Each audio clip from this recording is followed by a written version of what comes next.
اس کے بعد آ جائے جی اور کون سے کیسز ہیں. بیوی بشرا بیگم کے اوپر کیس ڈال دیے. کیا ہے جی کہ وہ اس کے گاؤں میں, وہ جو کبھی گاؤں میں گئی بھی نہیں ہے, اس کے گاؤں میں جی 20 سال کے بعد ایک جگہ سڑک بن گئی, اینٹی کرپشن کا کیس اس پہ کر دیا. میری چھوٹی بہن عظما, اس کے اوپر اینٹی کرپشن مجھے بیچ میں ڈال دیا کہ جی میں جب پرائم منسٹر تھا میں نے اس کو بڑی سستی کوئی زمین دلوا دی ہے یا لوگوں سے قبضہ کر کے. اور یہ اتنے ڈفرز ہیں کہ کہا کہ جی 6 ارب کی زمین اس کو دلوا دی ہے. ان کو اتنا نہیں پتا کہ وہ چیک سے اس نے پیسے دیے. پہلے تو وہ چیکس کے پیسے, ذرا یہ چیک نمبر دیکھ لیں کہ اس نے پہلا چیک کس دن دیا, 25 اپریل 2022 کو. عمران خان پرائم منسٹر نہیں تھا. عمران خان 9 اپریل کو پرائم منسٹر نہیں ختم ہو گیا تھا. تو 25 اپریل کو ایک چیک ہے, وہ اب چیک کی کاپی ہے, اور دوسرا چیک دیا ہے 2 جون کو. اور کتنے کے چیک ہیں, 6 کروڑ روپے کے. تو اس نے چیک کے سے پیمنٹ کی ہے. میرے اوپر کرپشن کیس ڈال دیا ہے کہ میں نے جی وہ اس کو پرائم منسٹر ہوتے ہوئے زور لگا کے اس کو فیور کیا. پھر آ جائے جی اگلا کیس, تاکہ آپ کو ساروں کو پتا چل جائے ہو کیا رہا ہے. اب 2 اور کیسز ہیں جن کے اندر یہ پوری کوشش کریں گے مجھے اندر ڈالنے کی. وہ نیب کے کیسز ہیں. ایک ہے القادر کا جس میں انہوں نے مجھے پکڑا تھا, اور دوسرا ہے توشہ خانہ. اب یہ القادر کا کیس کیا ہے, ذرا یہ غور سے سمجھ لیں پھر سے, کیونکہ میں چاہتا ہوں کہ ساری قوم کو سمجھ آ جائے. وہ کیس یہ ہے کہ ایک کیبنٹ فیصلہ کرتی ہے, کیبنٹ کے سامنے ایک فیصلہ آتا ہے کہ اگر ایک ملک ریاض فیملی اور ایک انگلینڈ کے national NCA national crime agency, ان کے بیچ میں ایک فیصلہ ہوتا ہے. وہ کہتے ہیں, پرائیویٹ ان کے بیچ میں فیصلہ ہوتا ہے, وہ یہ کہتے ہیں کہ اگر آپ, ہماری کیبنٹ کے سامنے آتا ہے کہ اگر آپ اس کو فیصلے کو کانفیڈینشیل رکھیں گے, صرف کیبنٹ سے, عدالت سے نہیں, اگر کیبنٹ میں کانفیڈینشیل رکھیں گے تو 190 ملین پاؤنڈ پاکستان میں آ جائے گا سپریم کورٹ کے اکاؤنٹ میں. اور لیکن اگر آپ اس کو کانفیڈینشیل نہیں رکھیں گے تو آپ کو انگلینڈ کے اندر کیس کرنا پڑے گا, سول کیس, جو 5-6 سال چل سکتا ہے. اور آپ کو ثابت کرنا پڑے گا, آپ کے اوپر ہوگا کہ آپ نے ثابت کرنا ہے کہ وہ پیسہ منی لانڈرنگ کا ہے. ہمیں وہاں کیبنٹ کے اندر پہلے بھی بتایا گیا کہ $100 ملین پاکستان کا بیرون ملک کیسز کے اندر بہ گیا ہے, ہار چکے ہم کیس. $100 ملین, ہماری بڑا برا ریکارڈ ہے باہر کیسز کا, اور وہ بھی 5-6 سال لگنے تھے, جبکہ وہ پیسہ سیدھا اب آ جانا تھا, اور پاکستان میں 190 ملین پاؤنڈ آ جانا تھا. کیبنٹ فیصلہ کر لیتی ہے. بعد میں کہتے ہیں کہ جی وہ تو کسی اور مد میں جانا چاہیے تھا, وہ جانا چاہیے تھا گورنمنٹ کو, سپریم کورٹ کو نہیں جانا چاہیے تھا.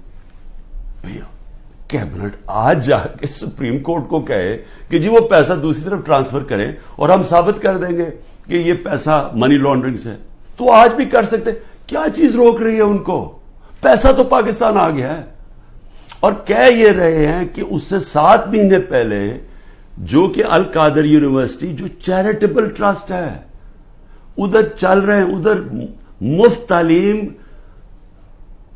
اس طبقے کو دی جا رہی ہے جو بچے کبھی یونیورسٹی تعلیم نہیں لے سکتے, مفت تعلیم ان کو مل رہی ہے وہاں. یہ کہہ رہے ہیں کہ میں نے القادر کی وجہ سے کوئی فیور کروا دیا. یہاں ساری کیبنٹ کا فیصلہ, وہ سب نے یونینمس فیصلہ, وہاں لا منسٹر بیٹھے ہیں, وہاں کیبنٹ سیکرٹری بیٹھا ہے, وہاں ادھر فائنانس منسٹر بیٹھے ہیں, وہ سب نے فیصلہ کیا. لیکن عمران خان نے اس لیے کیا کیونکہ اس کو القادر میں عمران خان کو کیا فائدہ ہے؟ مجھے یہ بتائیں کہ وہ القادر کے ٹرسٹ میں لکھا ہوا ہے کہ 1 روپیہ نہیں مل سکتا ٹرسٹیز کو, جس میں عمران خان اور بشرا بیگم ہیں. جس طرح نمل یونیورسٹی کے ہمیں کوئی پیسہ نہیں مل سکتا, جس طرح شوکت خان ہمیں نہیں مل سکتا. یہ چیریٹیبل ٹرسٹ ہے. کہہ رہے ہیں کہ میں نے اس کی وجہ سے اس کو فیور کر دیا. بھئی آپ اگر فیور کر دیا, آپ آج جا کے سپریم کورٹ میں ریٹ کر دیں کہ یہ پیسہ ادھر ٹرانسفر کر دیں. پیسہ تو پاکستان آ گیا. ایک یہ القادر ہے, دوسرا ہے جناب توشہ خانہ. توشہ خانہ کیا ہے؟ ذرا غور سے سن لیں.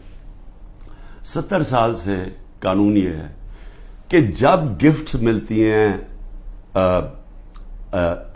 پرائم منسٹر کو، پریزیڈنٹ کو، آرمی چیف کو، منسٹرز کو، جن کو بھی جب گفٹس ملتی ہیں تو وہ سارا وہ کیا ہوتا ہے، وہ سیدھا توشہ خانہ میں جاتی ہے. توشہ خانہ کے اندر اس کی ویلیو نکالی جاتی ہے. ویلیو کیسے نکالی جاتی ہے؟ وہ ایف بی آر سے علیحدہ ویلیو لیتے ہیں اور پھر ایک اپریزر ہوتا ہے جو انڈیپینڈنٹ ہوتا ہے، اسے علیحدہ ویلیو لیتے ہیں.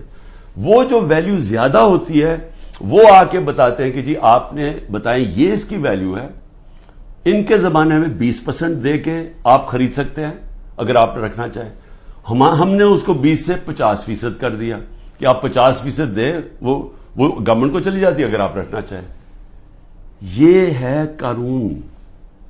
میں نے اسی قانون کے مطابق کئی گفٹس لی، کئی میں نے نہیں لی. مجھے یہ بتائیں کہ اس میں نے غلط کام کیا کیا ہے؟ سارا ریکارڈ وہاں پڑا ہوا ہے. جو میں نے گفٹس لی، جو بھی میں نے فیصلہ کیا میں نے بیچنی ہے، اس کے اوپر کیپٹل گینز ٹیکس وہ سارا ایف بی آر میں نے ڈکلیئر کیا ہوا ہے. سارا کچھ میرا ڈکلیئرڈ ہے. اس میں نے غلط کام کیا کیا؟ یہ کہہ رہے ہیں کہ جناب وہ اس کی غلط ویلیو دکھا دی. بھئی غلط ویلیو دکھا دی تو ان سے پوچھے جو ویلیو نکال رہے ہیں. میرا تو کام نہیں ہے ویلیو، میں تو نہیں جا کے بیچ رہا، میں تو نہیں اسیس کر رہا. مجھے تو جو ایم ایس جو ہوتا ہے ملٹری سیکٹری آپ کا، وہ آپ کو آگے بتاتا ہے کہ جی یہ اپریز ہو کہ یہ آئے ہے اس کے ویلیو، آپ فیصلہ کر لیں آپ نے لینی ہے نہیں.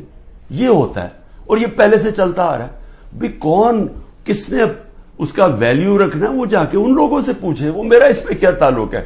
یہ ہے توشہ خانہ کا کیس جس پہ کوشش کر رہے ہیں کہ اندر. اچھا، اور کیس کے اندر یہ بھی ذرا سن لیں.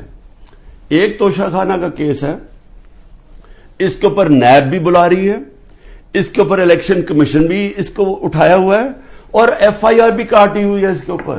یہ کبھی ہو ہی نہیں سکتا کہ ایک ایشو کے اوپر 3 مختلف جگہ کیسز چل رہے ہوں.